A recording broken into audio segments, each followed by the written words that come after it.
What is Google Cloud Asset Inventory? Asset Inventory is a managed service provided by Google Cloud that allows you to discover, monitor, and analyze your cloud resources across your entire organization in real time.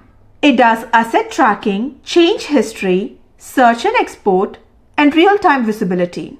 Now let's look at asset tracking. It automatically keeps a record of all GCP resources across projects, folders, and organizations. Change history.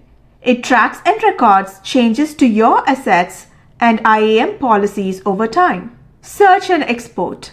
It enables querying asset metadata using filters or exporting asset snapshots to cloud storage or BigQuery for analysis. Real-time visibility.